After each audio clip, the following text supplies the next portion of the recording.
Proclamação do Evangelho de Jesus Cristo segundo Mateus.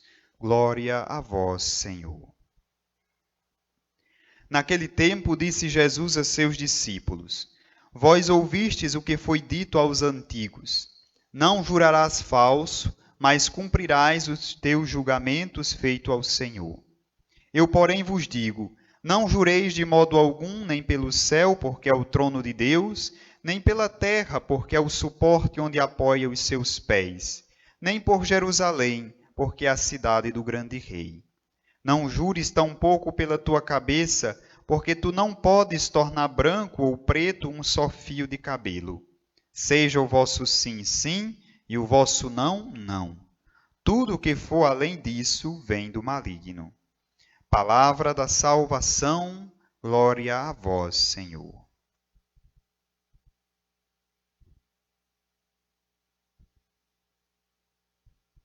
Amados irmãos e irmãs, nós ouvimos hoje uma continuação da leitura do livro dos Reis e hoje a vocação de Eliseu.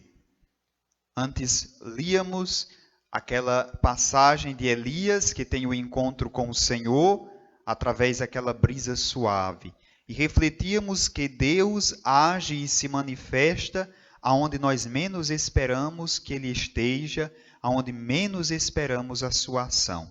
Por isso que Elias esperou no fogo, no terremoto, nos vendavais e não encontrou, só na brisa suave ele identificou a Deus.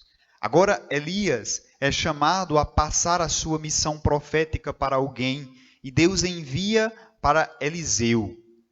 E é interessante perceber que o manto que Elias coloca sobre Eliseu é o símbolo do chamado de Deus, é a resposta de Eliseu àquilo que acontecera com o encontro com o profeta Elias.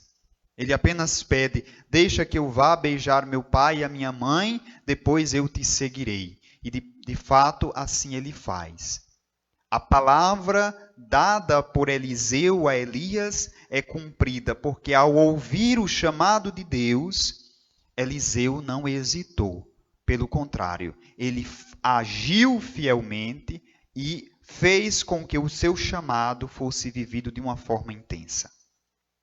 Por isso que depois, agora nós começamos a acompanhar chamado do ciclo Elias e Eliseu, agora somos chamados depois do arrebatamento de Elias, vemos a ação tão eficaz de Eliseu como um profeta na terra do povo, no meio do povo de Israel.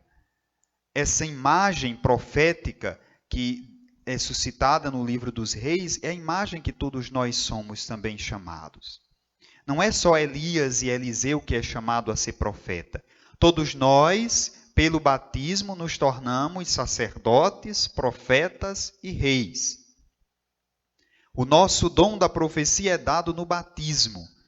Nós somos chamados a uma missão específica e somos chamados a dar uma resposta a este chamado. Qual é a resposta que nós damos? É a resposta que Eliseu deu, de dizer eu irei, eu seguirei, e de fato o fez? Ou nós apenas dizemos que seguimos, mas a prática da vida ela nos diz outra coisa, que nós não servimos. Por isso que Jesus hoje vai ser tão incisivo no Evangelho, concluindo dizendo, todo o Evangelho é dizer, não jure, vocês têm um negócio de jurar por isso, por aquilo outro, não jure pelo céu porque não é seu, não jure pela terra porque não é sua, nem mesmo por sua cabeça porque você não pode tornar branco ou preto um só fio de cabelo. Para que jurar? Pelo contrário, seja o teu sim, sim, e o seu não, não. Aqui sim, a nossa vocação profética ou a nossa vocação específica como chamado de Deus, ela se torna autêntica. Quando nós somos capazes de dizer um sim ao que nós somos chamados, e esse sim que nós damos, devemos sustentá-lo em todas as consequências. Por maior que seja a dificuldade, por maior que sejam as investidas contra, nós devemos permanecer fiéis. O sim que nós damos, uma pessoa quando casa dá no matrimônio, não é um sim, agora talvez, depois não. Sim é sim. A fidelidade, o respeito, o amor mútuo deve ser consistente. Não é um sim hoje e amanhã um não. É um sim para toda a vida. Quando somos ordenados padres, dizemos um sim a Deus. A doar a vida, desgastar os anos, as energias em prol do anúncio do Evangelho. Então, o meu sim não pode ser amparado de um não. Sim, se for conveniente. Não, se não for conveniente. Então, nós vivemos a vida dúbia e aí nós não nos encontramos conosco mesmo, quanto mais com Deus. O nosso sim deve ser um sim categórico. O sim dado a Deus é aquele sim que Maria deu. Um sim capaz de dar a vida por aquilo que nós acreditamos e depositamos a vida.